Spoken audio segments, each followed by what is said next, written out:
Hey guys, so here it is, the new Insta360 X3. I also have with me the older X2, which came out about 2 years ago with some already impressive features such as 5.6K up to 30 FPS, 4K 60, 18 megapixel 360 photo mode resolutions, voice command, and a fair upgrade from the X1 coming with a mini viewfinder in the middle. But here now with the X3, well, an obvious upgrade is that now it comes with a 2.29-inch screen. So besides that, are there massive improvements from the X2? Well, to find out, I took this out with this for a spin around the city, and let's just say the slightest of improvements can actually go a long way. So yeah, here's the X3 and the X2 side by side, just like casually looking swell. One of the main things that's hugest difference is the screen. Obviously, there's like a smaller screen and a much bigger screen on the X3, and I mean right away there's huge improvements in how you monitor yourself when you want to, but there's image quality wise there's still a long way to go. We just got these cameras out, and yeah, we have a full Merdeka parade going on in front there, and let's see what type of shots we can get with the X3. Well, yeah, as a point of reference, I'm shooting in 5.7K at 30 frames per second, and if you're wondering what's going on around me right now, is that Malaysia is celebrating its 65th Independence Day, and what this whole debacle is going on is the fact that there's a Merdeka parade down the road over there, but we can't get there. So there's 4 mics on the Insta360 X3, but I also believe that it was also available in the X2. But there's also audio setting to allow it to focus on a certain area, specific area. They call it directional audio, where I'm assuming it's choosing the closest mic to you. For this instance, it's right in front of me, so it's capturing the area in front of the single lens that's currently recording myself right now. But I do wonder, if you're recording 360, how does it determine which mic to pick up or which mic to use more? Maybe there's some clever algorithms that lets the camera know which audio source is loudest, and probably it focuses more on that, or maybe it focuses on vocal recordings. To that, I'm still unclear. I don't really have any information on that, but it would be nice to know some specification details on how they do this. In the end of the day, 360 cameras are very much magical to me in some way, because like this takes a lot of algorithms, a lot of AI learning at least, in terms of improving image qualities. Okay, I think it's worth mentioning the part of the new features, aside from the new 2.2-inch touchscreen, there's also a new upgraded half-inch sensor inside. 5.7K, there was already 5.7K in the X2, but now with video active HDR and a 72 megapixel 360-degree photo feature. There's also 4K single lens mode, as I mentioned earlier, MeMode, where it's essentially using one side of the lens to record yourself, but I still feel like there's some software in there that stitches both the front and back lenses to capture yourself. An invisible stick for third-person views. I'm not entirely sure how that works. 8K time-lapse, flow state stabilization, plus 360-degree horizon lock. The new is this more rugged, waterproof up to 33 feet, powerful AI editing suite inside the 360 app, and also better heat management. As for what I got some feedback from Arwin earlier, that his X2 was already overheating at 5.7K, but mine didn't really have any issues when it comes to heat management, so I think that's an improvement already. But one thing I'm concerned about is battery life. Battery life was up to about 2 hours, 3 hours, and 1800 milliamp hours. I think that's okay, but Maybe that's why they do sell you an extra battery on the Insta360 store. So yeah, all of this is all modular anyways, and it is an action cam. Well, sort of 360 action cam. Moving in the right direction. I think that's all I can say about that. It also weighs a little heavier than before, weighing 180 grams as opposed to 149 grams in the X2, but also comes with a slightly bigger battery capacity anyways, of 1,850 milliamp hours compared to 1,630 milliamp hours in the X2. There's also now 8K time-lapse mode to make use of that full 72 megapixel photo capture, and even the ports on the X3 is slightly improved from the X2, coming with this door hinge mechanism compared to the flimsy covers that just dangles around when you have it open. So one of the main features of the Insta360 X3 and also in the X2 actually is voice control, which is very convenient if you're riding a scooter around the city and all you gotta say is start recording. Yep, it's recording. It's recording? It's not recording, man. Start recording. It's not recording, man. Start recording. Ah, okay. Yeah, you gotta speak it. You gotta speak it to me, okay.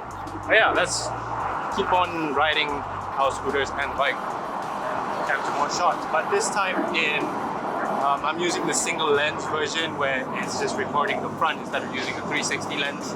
And yeah, I'm kind of interested to see how that turns out.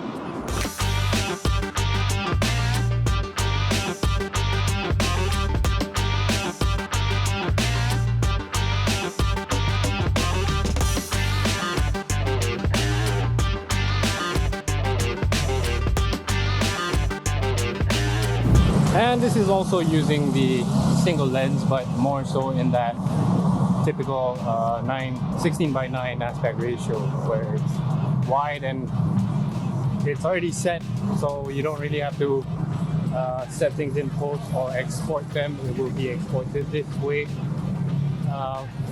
This will be very, very useful for vloggers like my situation currently right now. And look where I am. That's the Twin Towers right there for you guys. And inflow state stabilization, as always, has been very handy in absorbing all of my walking, my rides on the scooter earlier. But one thing I did get some feedback from Arwin earlier, that his X2 was overheating and he had to stop recording.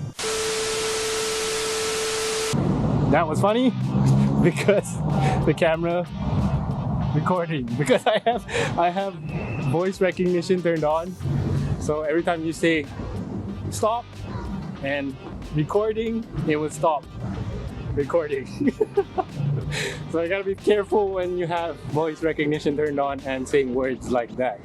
Among other features are in Wi-Fi transfer speeds, now equipped with Bluetooth 5.0, and if you pick this up from the Insta360 store, which is a quick reader for your phone, it's compatible with iPhones and Androids, so you can easily pop in the memory card in directly and download your footage in that way instead of using Wi-Fi transfer method, which inevitably takes longer anyways.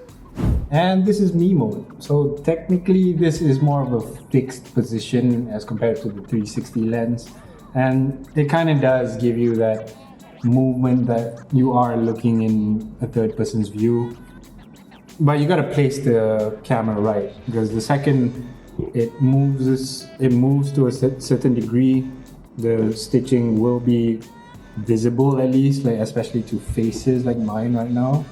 And yeah, this would be cool if it was tracked on a bike or even a car, then yeah, it would suit very well. But then again, that's already present in the 360 lens itself, like the normal 360 mode that you get to choose that after the fact. But maybe this does have more of that action movement as compared to like the 360, where you have to keyframe certain movements, and this just removes all of that. So yeah, in a way it is kind of convenient. And if this was placed on the bag like how most of my scooter shots were, I kind of wish I recorded MeMode on the scooter, but the battery just ran out and I just had no time to go through all of the settings in one shoot before I had to recharge again. But yeah, this is essentially how it would look like, and I kind of dig it actually. I really do. But I can imagine doing some very creative stuff with this mode.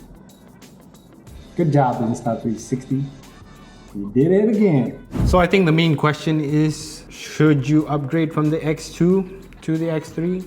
I mean, if you really value on having a bigger screen on your 360 camera, then yeah, obviously upgrade. But in terms of image quality alone, I don't think so there's a huge difference.